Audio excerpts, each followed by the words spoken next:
जो यहाँ आपको सारे भाई बहनें दिखेंगे वो हैं जो इस एजुकेशन को रोज स्टडी कर रहे हैं सुबह, और फिर सारा दिन वो काम कर रहे हैं, सेवा कर रहे हैं।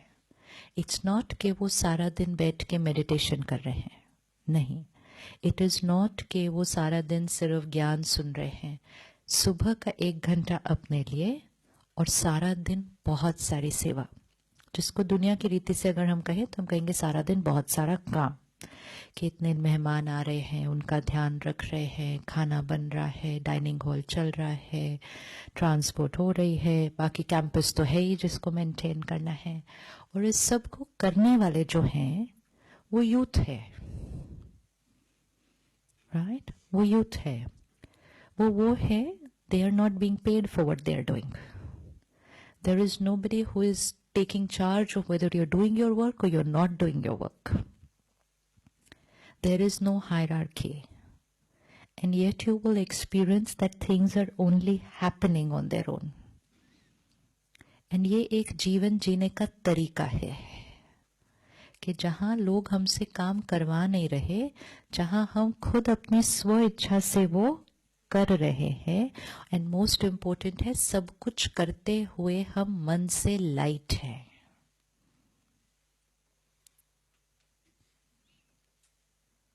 तो जब हम यहां आते हैं उसका रीजन ही यही है। नहीं तो सेम प्रोग्राम कॉलेज में भी हो सकता है, यूनिवर्सिटी में भी हो सकता है, पर यहां क्यों आना? यहां इसलिए आना ताकि उसकी इम्प्लीमेंटेशन को देखना और फिर उसको जाकर वापस वहां पर इम्प्लीमेंट करना।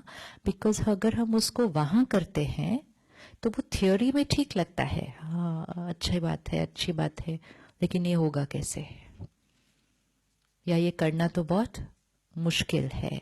सो that is the reason why you all are invited here instead of sisters coming there.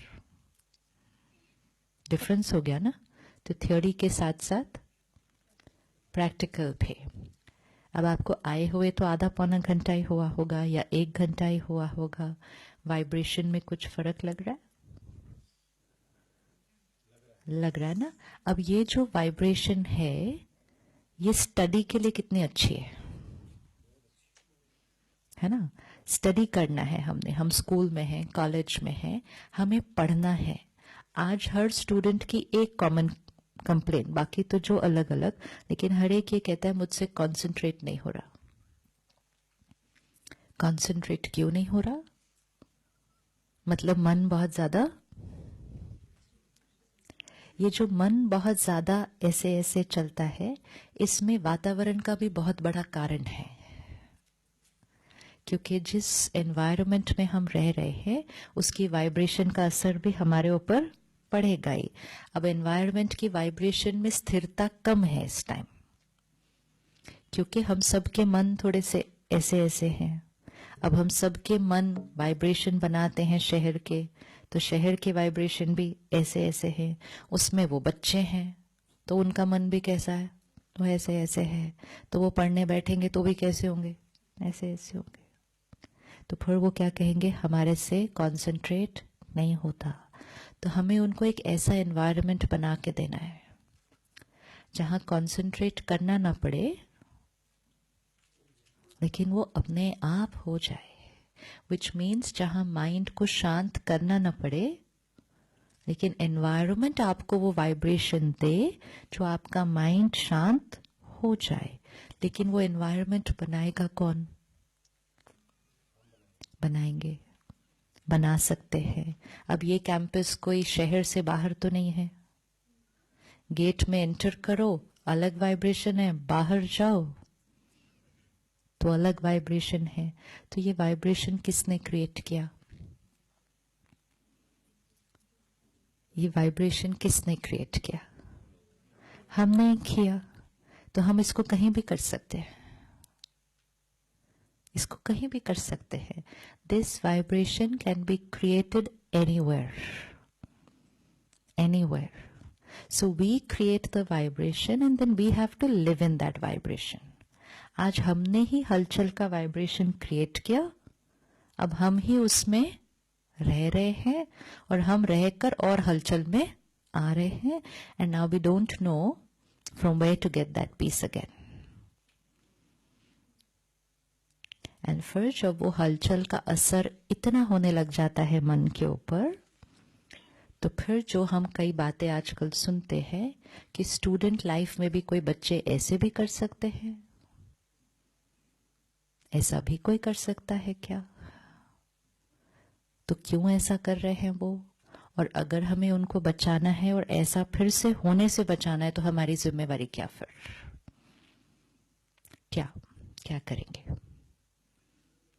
Why are children in school or in colleges doing things which when you and me were in school and college would not even have been thought about? है ना? तो इतने ही समय में shift आया, अभी भी अगर ध्यान नहीं रखेंगे तो और 10 साल में और शिफ्ट आ जाएगा, और 10 साल में और शिफ्ट आ जाएगा. So we together have to look for the solution that something like this never happens again. तो व्हाट इज द सोल्यूशन? आप कितने भी सीसीटीवी लगा लो, है ना, हम सोल्यूशन को कहां ढूंढते हैं? बाहर. वो ठीक है, वो भी करना है, लेकिन that will not give long term solution. आप सीसीटीवी कैमरा लगा लो, आप गवर्नमेंट के लॉज बना दो, आप ये कहो that everybody who is going to be recruited will be checked and उसका एनालिसिस किया जाएगा कि स्टेट ऑफ माइंड कैसी है, ये है. स्टेट ऑफ माइंड की दूसरों की गारंटी कैसे लेंगे? पहले अपने स्टेट ऑफ माइंड की तो गारंटी ले सकते. So what do we do so that something like this never ever ever happens again? किसकी जिम्मेवारी है ये? किसकी जिम्मेवारी है? जब हम घर बैठकर ऐसी खबरें देखते हैं, सुनते हैं, एंड हम कहते हैं वो बच्चा कैसा है, कैसे कर दिया उसने, सो immediately the finger just goes कि वो बच्चा ही ठीक नहीं है. और फिर थोड़े दिन बाद वो टॉपिक खत्म हो जाएगा. फिर 4-6 महीने बीत जाएंगे, साल बीत जाएगा, हम कुछ नहीं करेंगे.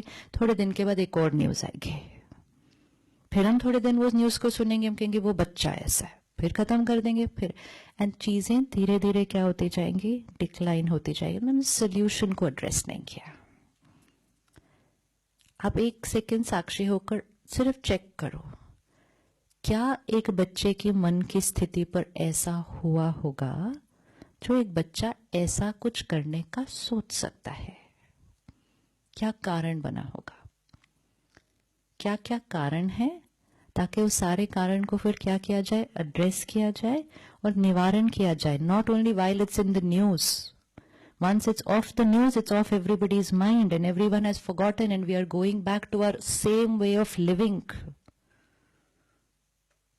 So then what is the point of only talking about it and then not doing anything about it?